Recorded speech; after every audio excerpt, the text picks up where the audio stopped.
नमस्कार. भक्तिप्रवास चॅनलवर आपलं मनापासून स्वागत. आजच्या आपल्या कथेचे नाव आहे मोहोळचे गवेस्वामी. कथा सुरू करण्यापूर्वी जर कोणी या चॅनलवर नवीन असेल तर त्यांनी भक्तिप्रवास चॅनलला सबस्क्राईब करावे. त्यामुळे स्वामींच्या अशा नवनवीन लीलांचा अनुभव आपल्याला घेता येईल. तर कथेला सुरुवात करूया. इसवी सन 1852-1853चा सुमार असावा. योगीराजांनी आपला मंगळवेढ्याचा 12 वर्षाहूनही प्रदीर्घ असलेला मुक्काम आता हलवला. ते आता मोहोळ गावी आले. मोहोळ हे सोलापूर जिल्ह्यातील एक छोटंसं गाव. या गावात एक लिंगायत सिद्धस्वामी राहत होते. त्यांचे वय जवळजवळ 125 वर्ष होते. त्यांचे नाव गवेस्वामी असे होते. ते खूप वर्ष साधना करत होते. त्यांचा हठयोगाचा मोठा अभ्यास होता.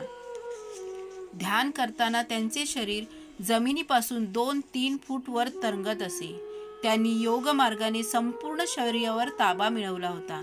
प्रदीर्घ साधना करून सूर्यभेदन, उज्जाई, शीतली, भस्त्रिका, भ्रामरी, मूर्छा, प्लाविनी या प्राणायामांच्या सर्व प्रकारात गवेस्वामींनी प्रगती तर केली होतीच, परंतु त्याच्याही पुढे जाऊन त्यांना कार्यत्रिय सिद्धीची प्राप्ती झाली होती आणि त्यांनी भूतजयही मिळवला होता.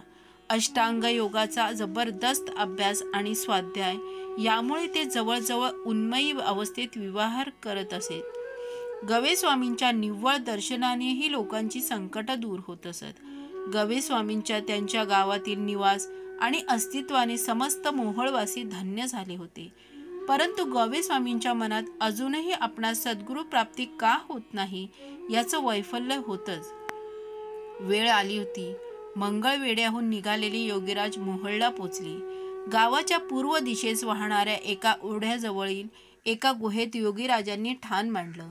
बालोन्मत्त पिशाच्य वृत्तीवर असलेले योगीराज त्या गुहेत आपल्याच तंद्रीत बसून असायचे. गवेस्वामी एकदा फिरत फिरत त्या ओढ्याच्या काठी आले. अचानक त्यांना एक विलक्षण ओढ जाणवू लागली. त्यांचे अष्टसात्विक भाव आपोआपच जागे झाले. सकल वृत्ती एकदम तटस्थ झाल्या. उघड्या डोळ्यांतून घळाघळा पाणी वाहू लागलं. गवेस्वामी ओढ्याजवळील योगीराजांच्या गुहेच्या बाहेर येऊन उभे राहिले. त्यांच्या ज्ञानचक्षूंना कळलं होतं की सद्गुरू प्राप्तीची वेळ आता जवळ आली आहे. गवेस्वामी अधीर झाले होते.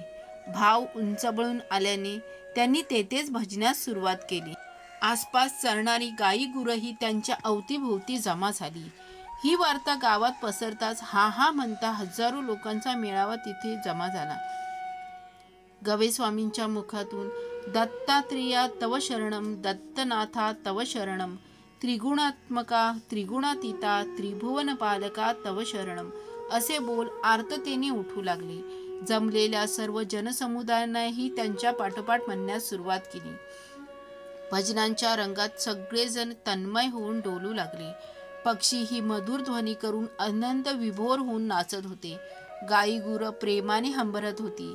पानांची सळसळ, ओढ्याच्या पाण्याचा आवाज या सर्वातून आता पतितोद्धारा तव शरणमची गर्जना चालू होती. अनेक भारद्वाज पक्षीही आता तिथे येऊन सोहळ्यात सामील झाले. जणू योगीराजांच्या मोहोळ गावातील आगमन सोहळ्यात सर्व सृष्टी सहभागी झाली होती. क्षणार्धात गुहेच्या द्वाराजवळ एक घनगंभीर ध्वनी उमटला आणि तेजोराशींच्या वलयातून योगीराज बाहेर आले.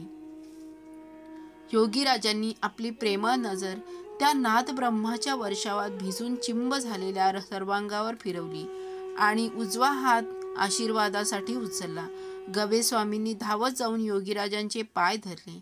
जमलेल्या सर्व लोकांनी प्रभू दत्तात्रेयांचा जय जयकार करून योगीराजांसमोर दंडवत घातला. योगीराजांनी गवेस्वामींच्या डोक्यावर हात ठेवून त्यांची योग साधना कृतार्थ केली. योगीराज जरी गवेस्वामींचा उद्धार करण्यासाठीच मोहोळला आले असले तरी त्यांच्या दर्शन आणि आशीर्वादाचा लाभ समस्त मोहोळवासियांना मिळाला. गवेस्वामींनी सद्गुरू प्राप्ती झाली होती. त्यांचा आनंद गगनात मावत नव्हता.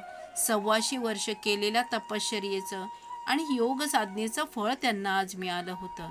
पुढची 2 वर्ष योगीराजांचा वास त्या ओढ्यानजीकच्या गुहेतच होता. गवेस्वामी तर त्यांच्या सेवेत पूर्ण रुजू झाले होते. वेळ आली होती. साधारण इसवी सन 1854च्या सुमारास योगीराजांनी गवे स्वामींचा निरोप घेतला, आशीर्वाद दिला आणि ते सोलापुरी आले.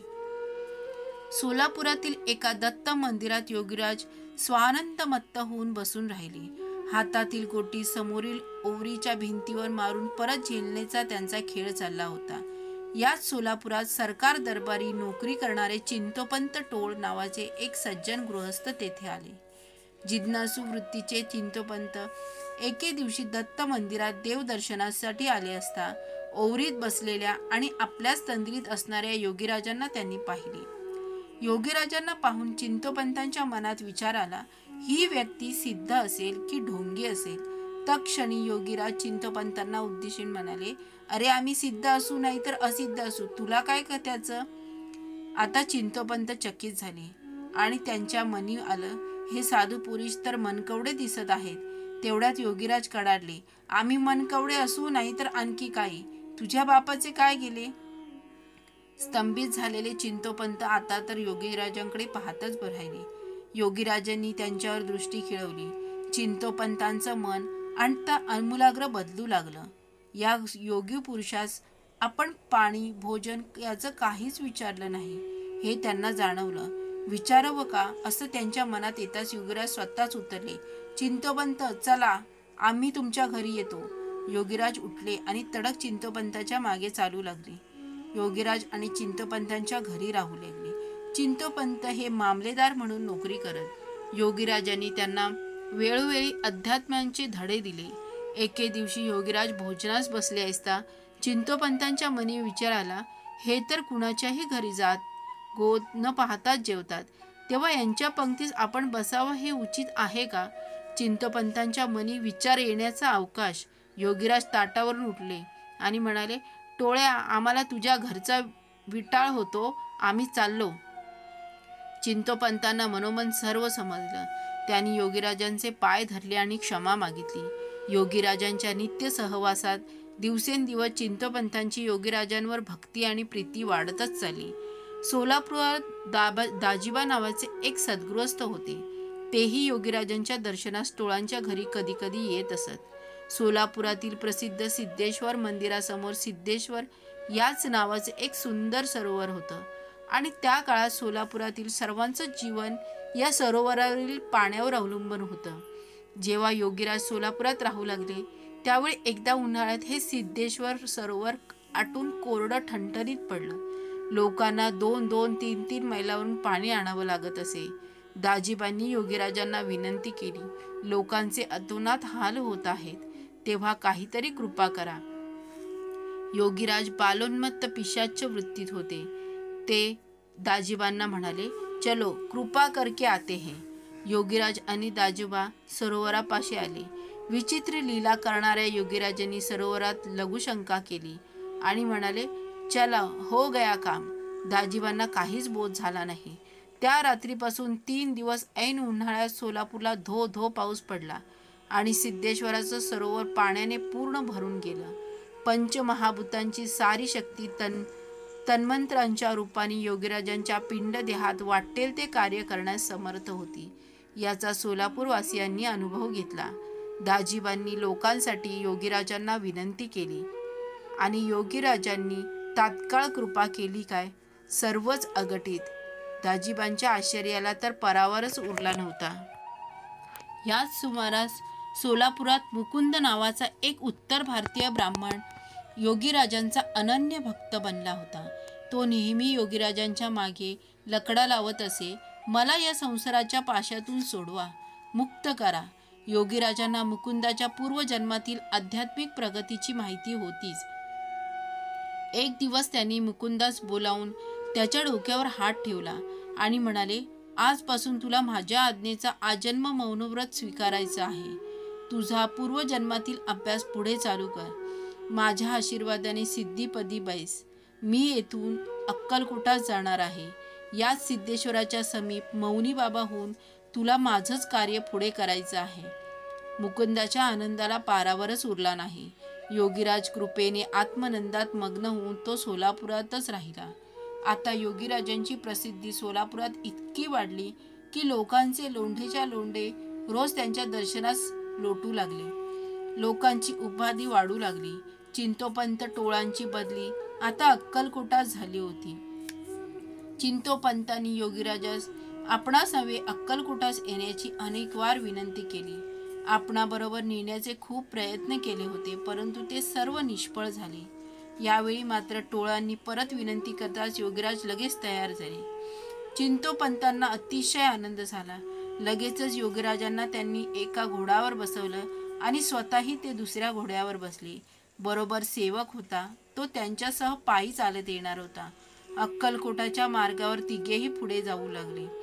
त्यांनी अंतर गेल्यावर चिंतोपंतांस सोलापूरच्या कार्यालयातून काही कामासाठी त्वरित बोलावणं आलं. त्यामुळे चिंतोपंतांनी बरोबर असणाऱ्या सेवकास योगीराजांच्या सेवेसाठी तिथेच उभे केले. ते काम संपवून परत येईपर्यंत त्याला योगीराजांवर लक्ष ठेवण्यास सांगितले.